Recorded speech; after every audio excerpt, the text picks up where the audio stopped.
For stations that just joined us, coming up in this hour, I'm going to get into the hate crimes bill, the subsections again, because we're about to lose the First Amendment. I mean, officially gone on paper. If this passes the Senate this week, it's passed the House. And other hate crimes bills just stated that certain groups would be given special treatment if they had a crime committed against them.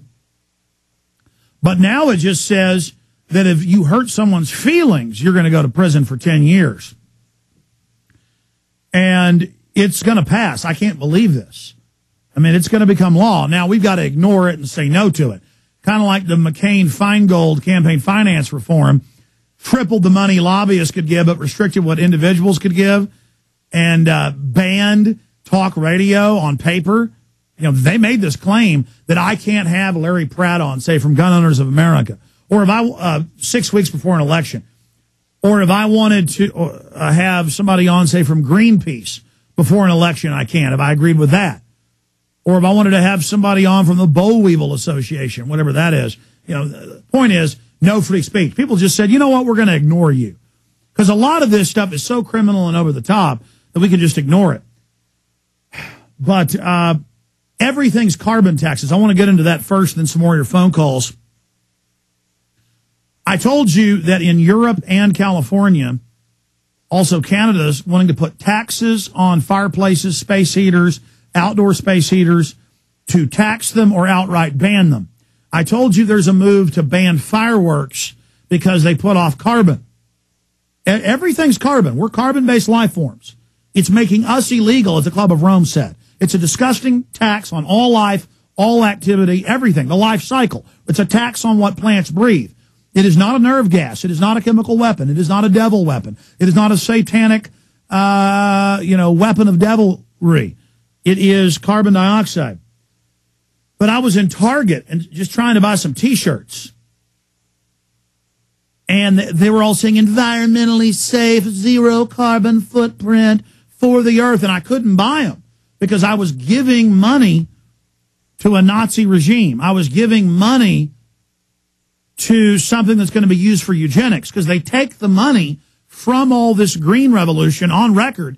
Then they roll in with investment for the poor, with the sterilization shots, with the HIV shots, with the debt, with the death and destruction. On record. Official U.S. government policy. So when you hear the liberals going, we got to have a carbon tax, it'll fund helping the third world. Ask them, go, but we need to get rid of those people, right? And they'll go, yes, of course. So we have stuff that does have an evil carbon footprint. We have cotton T-shirts made right here in the USA. Cotton T-shirts designed and printed up right here in the USA. The plants do breathe carbon dioxide. I want to warn people. The plants that grew this are chemical weapon breathers. They breathe the deadly devil carbon dioxide. They even drink the evil devil water. In fact, put the scientific name of water up on screen. And try this with your neighbors. Say, we've got to ban this. It's in the water. And they'll say, yes, ban it, ban it. Your neighbor will be, I'm conscientious, I. And then go, but that's water. And they'll say, still ban the water, ban it all. It's evil. I mean, this is literally the system. Dihydrogen monoxide, ladies and gentlemen, hardcore weapon. So water is a chemical weapon. Carbon dioxide that plants breathe is a chemical weapon. And this does have a carbon footprint. For a limited time, before all this is restricted and banned, and before the factory has to have special licenses to have this. Of course, there'll be no license on Mexico or China or India. It'll all just leave it there. We'll have to get you shirts from there in the future because, carbon footprint, it'll actually increase the carbon footprint, though, moving it all to China and India. In a way, it's kind of a good thing, but we'll lose our jobs. But, I mean, it's a good thing that we'll have more carbon, which is actually what plants breathe. But here are the new T-shirts. We got a new T-shirt each week. And Infowars.com on the left breast over your heart. We'll zoom in on that. Infowars.com. There is a war on for your mind. And then we've taken the famous bumper sticker and given it some 21st century oomph. Look at that. Don't steal. The government hates competition. Infowars.com. With a friendly police officer with a billy club. Now, this is a shirt everybody should sport. And it's got that sporty, cutting-edge, trendy. There's a lot of folks with green mohawks, you know, wearing these kind of style of shirts, kind of that 50s retro. Ladies and gentlemen, sport this with a green mohawk. Now you're truly styling, huh? And it has an evil carbon footprint. Man, I'm evil. Woo! I was drinking farm milk the other day, actually from a cow in Georgetown that hadn't been pasteurized or had growth hormone added. Man, I'm radical.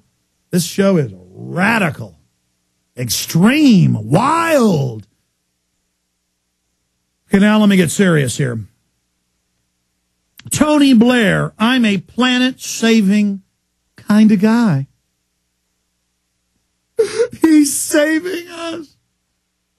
I mean, this is a guy who turned England into a police state surveillance grid worse than 1984, with secret police everywhere. The Wall Street Journal admitted she had secret police interrogating her while she was in England, but still, I'm extreme, though. Just everybody has secret police tell you to line up and answer questions. That's completely normal. The citizens are spies. Everything's fine. But that's all right. Tony Blair, I'm a planet-saving kind of guy. And this article, with a straight face, pushes global carbon taxes. Now, don't you want to save the planet? You know, it's kind of like a cool beatnik at a coffee shop, and it's like, oh, you got a big beard and a bandana, and you've got all the right stuff. It must mean you're cool. What are you doing with your life? Oh, man, I'm saving the planet, Daddy-O. Rad. All right. Hey, man, great. Meanwhile, you're stooges for eugenicists. And again, I don't care if you got green hair, a mohawk, purple hair, blue hair. I don't care if you're wearing a cowboy hat. I don't care if you're wearing a three-piece suit. Can we just get into liberty instead of how we look or what color the president is or what color Michael Jackson is? I saw a clip on the news, maybe the 5 minutes of news coverage, and it was that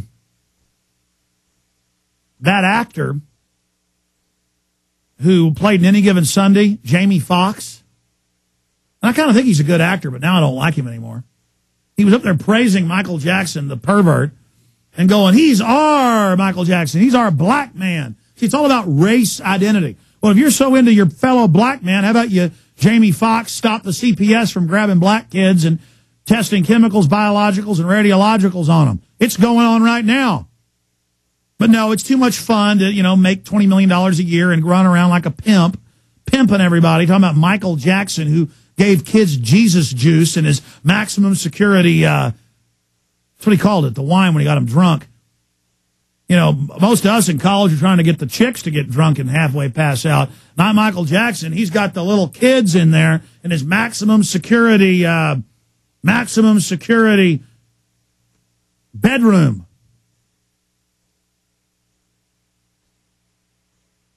It's unbelievable. Yeah, I had a maximum security bedroom back there getting the kids drunk. That's a real nice person, Mr. Fox. But see, because it's fad-driven, so it's okay. And that's all this global warming garbage is it's another fad, another global scam. You got Fortune 500, all the media, the chemical companies, the energy companies, the NFL, everything's behind it. It's real. I randomly was at a Barnes & Noble this weekend, and I wasn't randomly at the Barnes & Noble. I went there on purpose. Took my wife to dinner for her birthday and then went over next door to the Barnes & Noble. And I just randomly closed my eyes and grabbed 2 magazines.